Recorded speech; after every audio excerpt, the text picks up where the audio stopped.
ሰላም ሰላም ቤተሰብ ሰላማችሁ ይብዛላችሁ ባላችሁበት። እንዴት ናችሁ?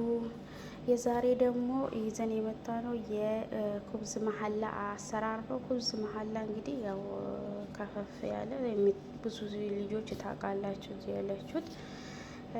ያው እንግዲህ ኩብዝ መሀላ አንድ ኩባያ ዱቄት እናዘጋጃለን። 2 ኩባያ ውሃ እናዘጋጃለን። 2 እንቁላል እናዘጋጃለን። ትንሿ መላጋ ሄል እናዘጋጃለን። እንደዛው ትንሽ መላጋ ደግሞ ዛፍራን እናዘጋጃለን ማለት ነው። ከዛ እነዚህን አንድ ላይ በማሽን እናደርግና እንመታለን ማለት ነው። አሁን እንሰራለን። ሁለቱን እንቁላል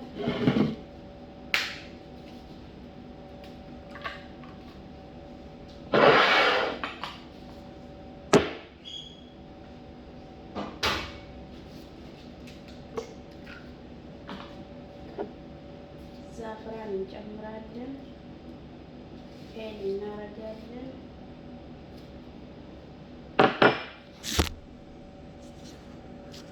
አሁን ደግሞ ዱቄት እንጨምራለን።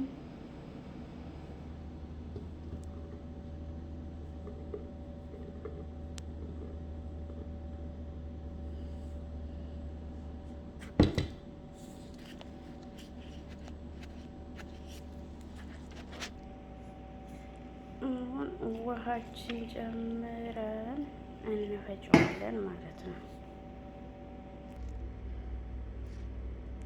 ማሽኑን እንደዚህ እንትን ብለን እንፈጫለን ማለት ነው ውዶቼ። አሁን ጨርሰናል ማለት ነው ጋይስ፣ ጨርሰን አሁን በቃ እንትን እናደርጋለን። አሁን ደግሞ ከ5 ደቂቃ በኋላ እንትን እንላለን እንሰራለን ውዶቼ። አያችሁ እንደዚህ ማለት ነው። እንደዚህ ነው በቃ ቀጠን ብሎ ነው። ከዛ ቀጠን ካለ እንትን ይላል ማለት ነው። ቆንጆ ነው እላችኋለሁ። አሁን ደግሞ ከ5 ደቂቃ በኋላ ወደ አሰራሩ እንሄዳለን። ትንሽ ረጋ ካለ ወዲህ እንትን እንላለን እንሰራለን ማለት ነው።